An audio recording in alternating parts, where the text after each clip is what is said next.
So what has been the reaction on the street? So we can now go live to Ballymena and our reporter, Fearghal McKinney.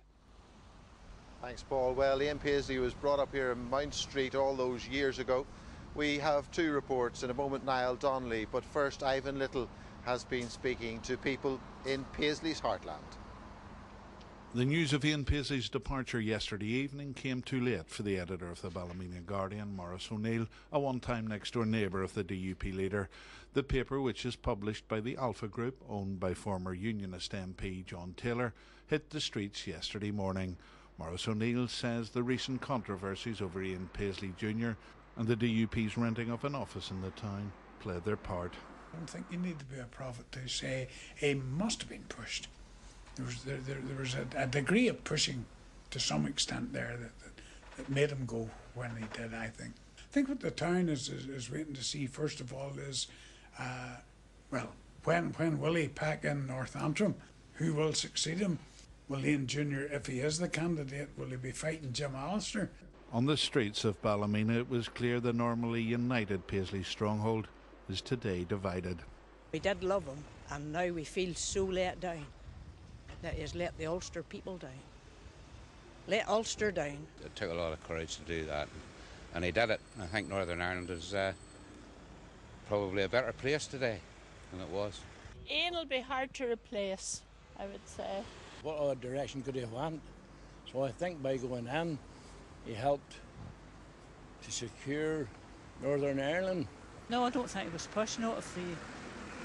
Sure, his age to go anyway, sure. I mean, the man has done his bit. He was good on his day. We're in the 21st century now, and we need to let the next generation take control. At his age, his time was away. Ian Paisley was born in Armagh but moved here to Ballymena at the age of 2 with his father, who was a Baptist pastor. The old family home is long gone. A new Baptist church is now taking shape on the site. What shape the new DUP takes in Ballymena isn't so clear. Ivan Little, UTV Live, Ballymena. For 30 years and more, former Deputy SDLP leader Seamus Mallon sparred across the political divide with Ian Paisley. He describes him as a walking paradox. 1 minute full of immense charm and entertaining, and 5 minutes later the rabble-rousing Paisley full of threat and wrath. Seamus Mallon believes Paisley's political road to Damascus came about during a serious illness a few years ago. He recalls off-the-record chats with him at the time.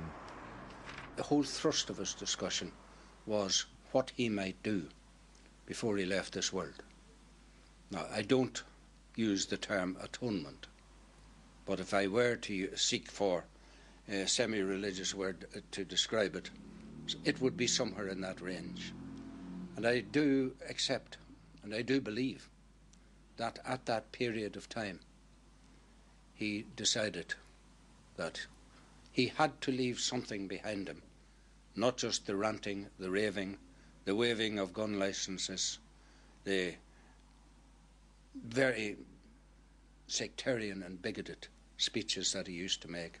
I think something within him demanded that he leave the other side of Ian Paisley with us, the good side, a man who ultimately did not cease to destroy those who opposed him and began to work with those who he, on record, despised.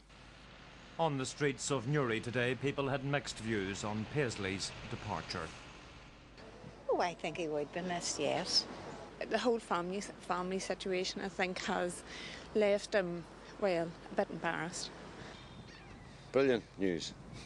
The majority of nationalists will remember the fact that he led the DUP into power sharing with Martin McGuinness, and he crossed the Rubicon, and that he opened up a completely new future for the entire island. Clearly there won't be too many tears shed here in the Newry area at the demise of Ian Paisley. And interestingly, people don't seem overly concerned about who will succeed him.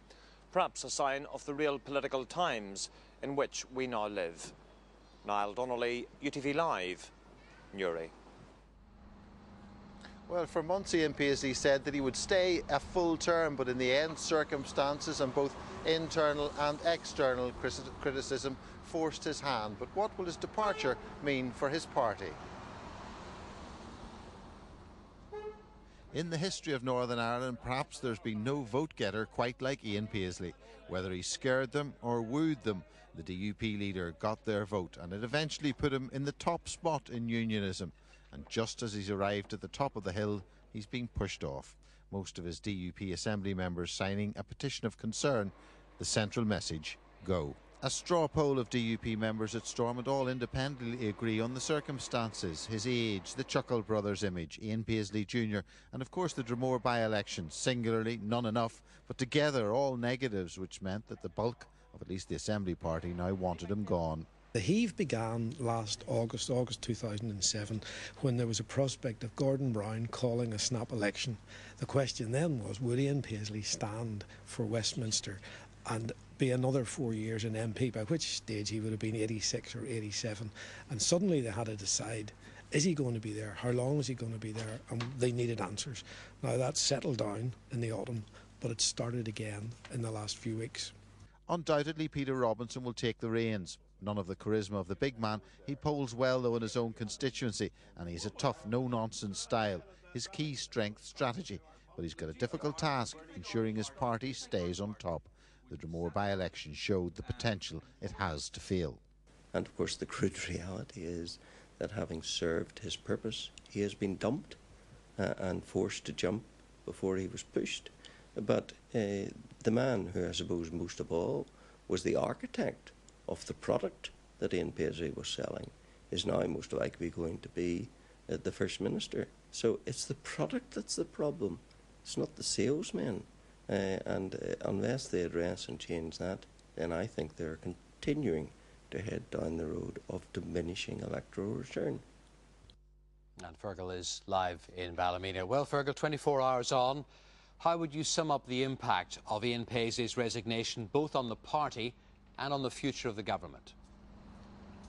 Well, Paul, an awful lot of people have been talking about Enoch Powell's phrase about political careers ending in failure. But you know, politics doesn't stop with the individual. A bit like a river, the banks stay the same, but the water in it is changing all the time. Now, what seems to have happened over the last 24 hours is that the Paisley family have been blamed, if you like, for the failures of this government in terms of style. And what Peter Robinson is promising now is something in terms of substance. Of course, his leadership of this party has gone, or has so far, of course, gone untested, and it will be tested over the next few weeks and months. So the questions are, what will he do, for example, around the Mays Stadium decision?